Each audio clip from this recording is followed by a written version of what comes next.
Assalamualaikum warahmatullahi wabarakatuh. Yang terhormat Ibu Aprilia Weti Ningtyas, selaku dosen pengampu mata kuliah akuntansi keberlakuan kelas 6C. Di sini kami dari kelompok 1 akan menjelaskan mengenai konsep dan perilaku organisasional. Next.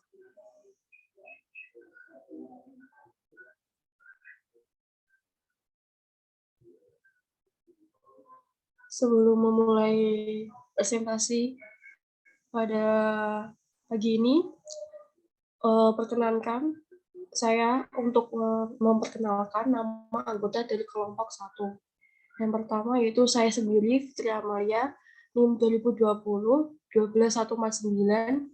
Yang kedua, Iftiana, NIM 2020 12152. Yang ketiga, Maulida Ulia Kamila, NIM 2020 12156. Yang keempat, Helinda Fitri Hikmatul Ulia, NIM 2020 12160. Yang terakhir, Yusfiuna Elsa Francisca, NIM 2020 12201. Next.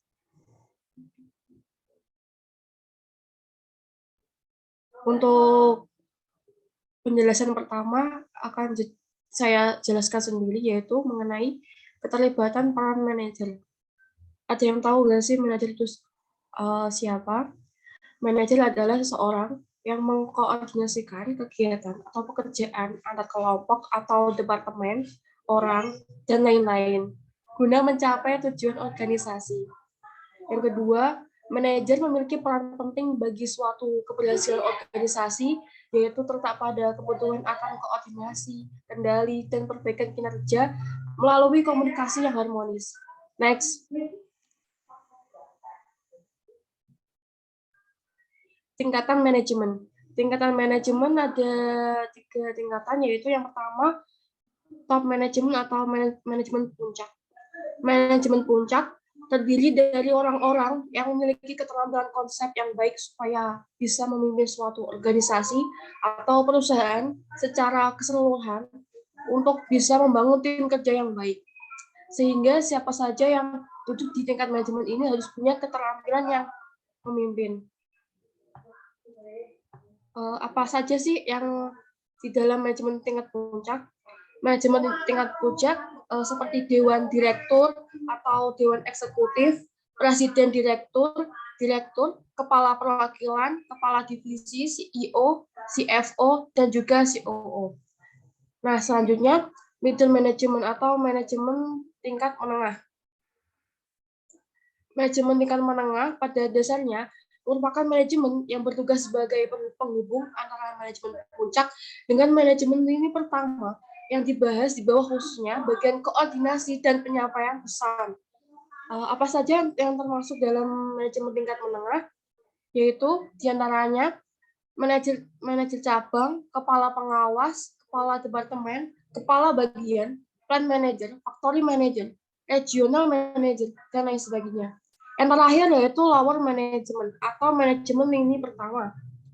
Manajemen lini pertama atau manajemen yang paling rendah adalah semua orang atau pihak yang berada di dalam tingkat ini akan menjalin kontak atau hubungan langsung dengan tenaga operasional.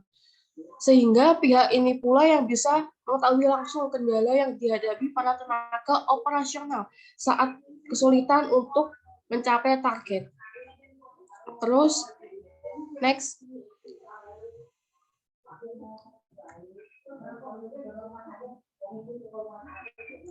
Fungsi manajemen.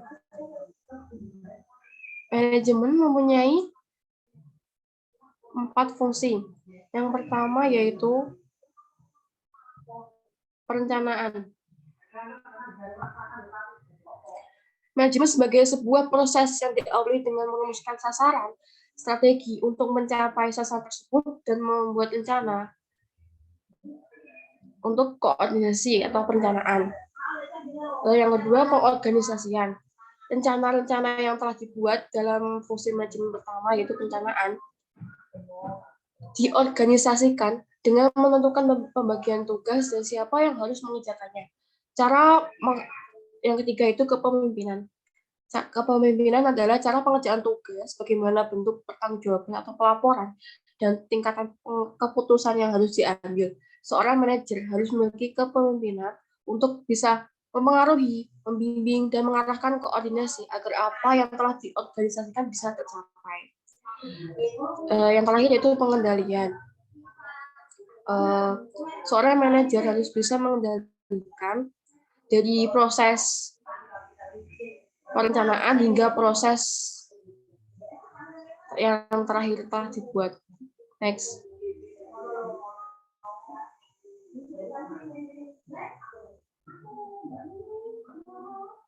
B. Definisi perilaku organisasi. Organisasi adalah sekumpulan orang yang diatur secara sengaja yang memiliki tujuan atau visi misi yang sama dan bekerja sama untuk mencapai tujuan tersebut. Sedangkan perilaku organisasi adalah suatu studi yang menyelidiki bagaimana individu-individu, kelompok-kelompok, serta struktur memengaruhi dan dipengaruhi oleh perilaku dalam organisasi. Perilaku mengacu pada apa yang diinginkan dilakukan oleh orang dalam organisasi. Bagaimana orang-orang tersebut dibentuk dan apa sikap mereka. Selanjutnya akan dijelaskan oleh rekan saya, Iftiana.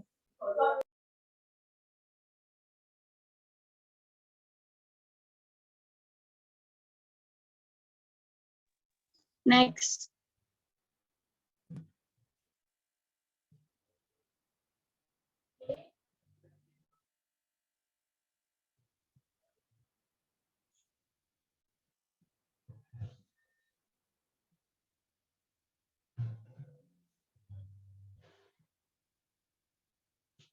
C. Hal penting dalam organisasi, yaitu ada peran sosial, menggambarkan hak, tugas, kewajiban, dan perilaku yang sesuai dengan orang yang memegang posisi tertentu. Yang kedua yaitu ada budaya, juga menjadi hal yang perlu diperhatikan karena budaya dijadikan jalan hidup masyarakat. Yang ketiga yaitu komitmen. Komitmen di sini ada 3, yaitu komitmen afektif, yang terjadi apabila karyawan ingin menjadi bagian dari organisasi karena ikatan emosional. Yang kedua yaitu komitmen yang terjadi apabila karyawan bertahan pada sebuah organisasi karena membutuhkan gaji atau keuntungan. Yang ketiga yaitu komitmen normatif yang terjadi apabila karyawan bertahan menjadi anggota hanya karena merasa hal itu wajib untuk dilakukan. Next.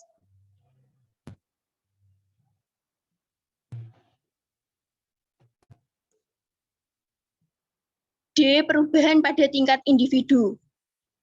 Yang pertama yaitu ada perbedaan individu. Orang-orang memasuki kelompok dan organisasi dengan karakter tertentu mempengaruhi perilaku mereka. Yang kedua yaitu motivasi. Motivasi ada dalam diri seseorang sebagai dorongan dan keinginan dalam wujud niat yang ingin dicapai dia bisa berperilaku tertentu. Yang ketiga yaitu pemberdayaan. Pemberdayaan artinya manajer sedang menempatkan karyawan yang berwenang terhadap apa yang mereka lakukan. Yang keempat yaitu perilaku etis. Etika merupakan norma dan standar perilaku ketika berinteraksi dengan orang lain. Untuk selanjutnya akan dilanjutkan oleh rekan saya Herlinda.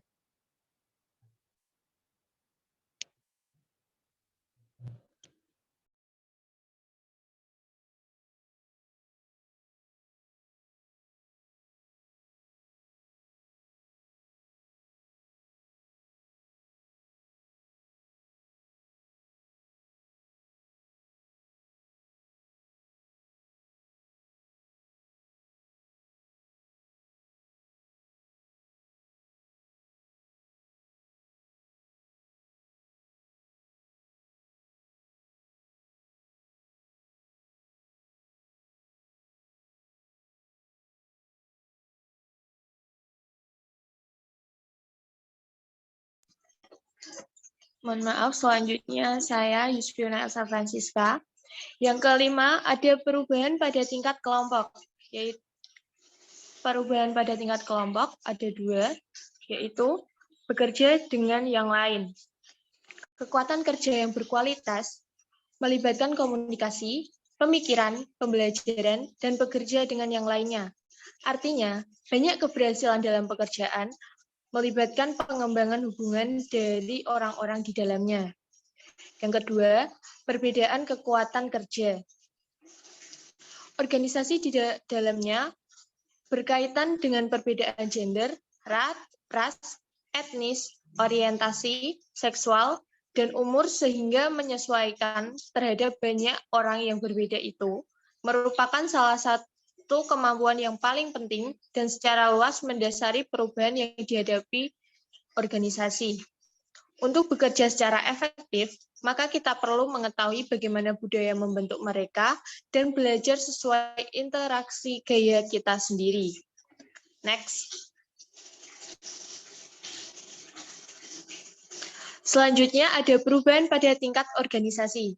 Perubahan pada tingkat organisasi ada 5. Yang pertama, produktivitas. Sebuah organisasi dikatakan produktif apabila mencapai tujuan dengan mengirim input ke output pada biaya yang paling rendah. Terdapat 2 unsur di dalamnya, yaitu efektif dan efisien. Efektif berarti melakukan hal yang benar, sedangkan efisien melakukan sesuatu yang benar. Yang kedua, ada pengembangan efektivitas karyawan. Saat ini suasana pekerjaan semakin dinamis, di mana semakin banyak tugas yang dikerjakan dalam tim, dan fleksibilitas menjadi semakin penting, sehingga organisasi memerlukan karyawan yang mau terlibat dalam perilaku kewarganegaraan yang baik. Yang ketiga, menempatkan orang pertama. Organisasi menjadi berhasil apabila tidak hanya memikirkan laba, melainkan juga memperhatikan perkembangan karyawannya. Manajer harus bisa menghabiskan waktu lebih banyak untuk mengenali nilai dari orang-orang yang bekerja. Yang keempat, ada mengelola dan bekerja dalam dunia multikultural. Batas dunia semakin tidak terlihat, membuat kesempatan untuk mengembangkan sayap hingga multikultur semakin terbuka. Dan yang terakhir, fleksibilitas. Fleksibilitas dalam manajemen sumber daya manusia dapat diartikan perusahaan memerlukan pengembangan sistem desentralisasi yang mengutamakan pelimpahan wewenang dan tanggung jawab secara berjenjang. Sekian dari saya, selanjutnya akan disampaikan oleh rekan saya, Herlinda.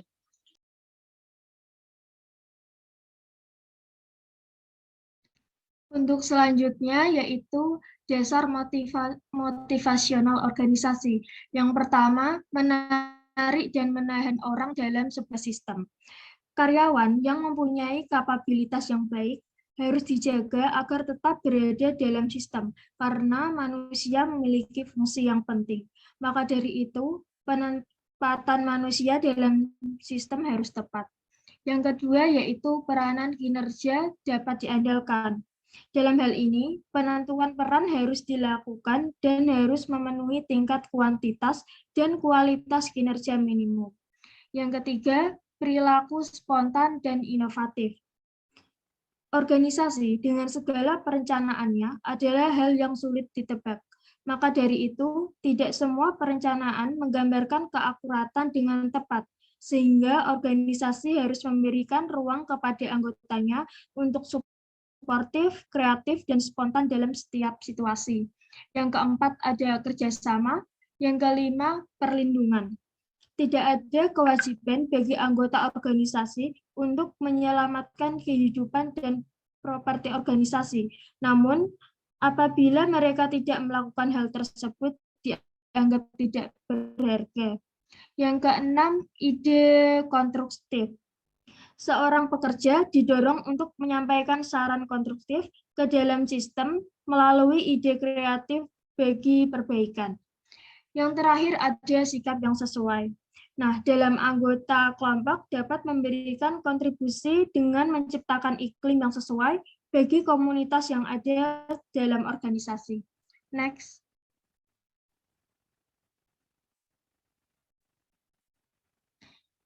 Selanjutnya, tipe pola motivasional. Yang pertama, kepatuhan norma sistem. Ketika anggota masuk dalam sebuah organisasi, Dengan segala sistem yang ada, maka mereka harus menerima secara umum terhadap aturan main yang berlaku. Yang kedua, imbalan sistem instrumental.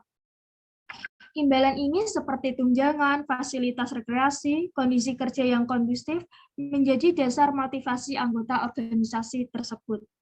Yang ketiga, kepuasan intrinsik terhadap aturan kinerja spesifik.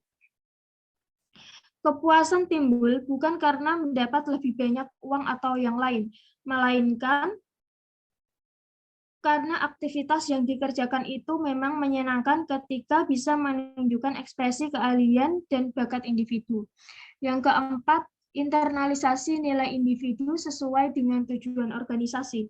Anggota organisasi juga bisa merasakan kepuasan bukan karena bisa menunjukkan keahliannya, melainkan karena tujuan organisasi dengan tujuannya sendiri. Yang terakhir, kepuasan sosial yang diperoleh dari hubungan kelompok primer. Hal yang sering dilupakan ketika seorang menarik diri dari organisasi adalah kepuasan dari berbagai pengalaman dengan kolega tersebut. Untuk selanjutnya, dilanjutkan oleh rekan saya. Yang terakhir ada pola motivasional, konsekuensi dan syarat. Yang pertama, kepatuhan bukan aturan sah, yaitu kepatuhan merupakan sikap perilaku terhadap simbol otoritas yang berdampak pada kinerja peran yang andal. Namun, kepatuhan terhadap aturan sah yang efektif membuat pengawasan dari peran para anggota menjadi minimal. Yang kedua, kondisi kondusif bagi aktivitas penerimaan aturan. Penggunaan aturan harus memperhatikan 3 kondisi. Yang pertama, ketepatan simbol otoritas dan relevansi aturan terhadap simbol sosial yang terlibat. Yang kedua, kejelasan norma legal dari aturan. Dan yang ketiga, penguatan karakter sanksi. Selanjutnya, imbalan sistem instrumental. Kategori imbalan pertama adalah promosi dan berbagai pengakuan. Kategori kedua adalah tunjangan fasilitas rekreasi, biaya perawatan hidup, keamanan kerja, dan kondisi kerja yang menyenangkan. Yang selanjutnya, kondisi kondusif terhadap ganjaran sistem yang efektif. Membuat suatu sistem semenarik mungkin dan penggunaan imbalan sistem secara seragam pada seluruh anggota. Sistem adalah kondisi paling penting agar imbalan seseorang menjadi efektif.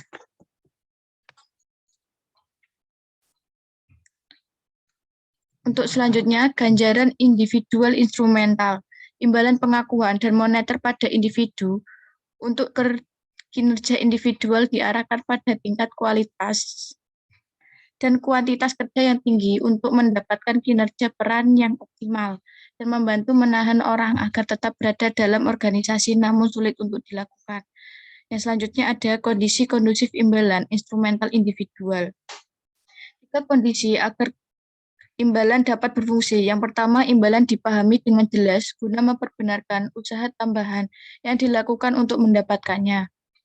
Yang kedua, imbalan dipahami berhubungan langsung dengan kinerja dan ditentukan menurut prestasi. Yang ketiga, imbalan dipahami sebagai sesuatu yang adil. Untuk selanjutnya, kepuasan kinerja intrinsik.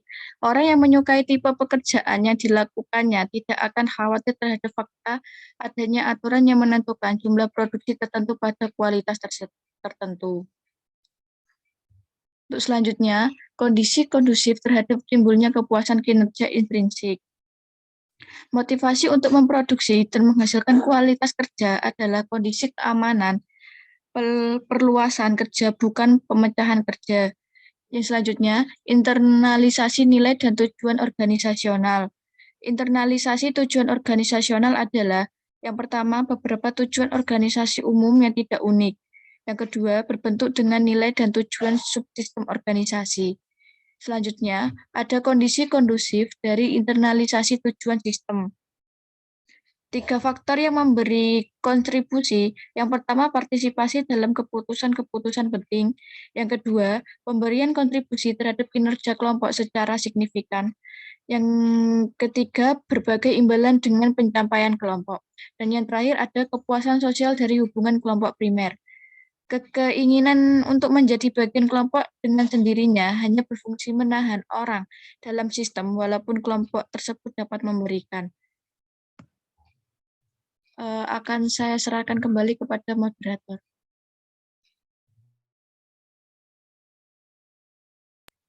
Sekian presentasi dari kelompok kami. Apabila ada salah dalam penyampaian, kami mohon maaf. Sebelumnya, saya ingin mengucapkan kata penutup untuk presentasi pagi ini, yaitu mau bertanya sesat di jalan. Sekarang kita lagi di rumah, bukan di jalan. Jadi jangan bertanya karena tidak tersesat. Banyak nanya saat teman presentasi, rumahnya meletek. Oke, terima kasih. Wassalamualaikum warahmatullahi wabarakatuh.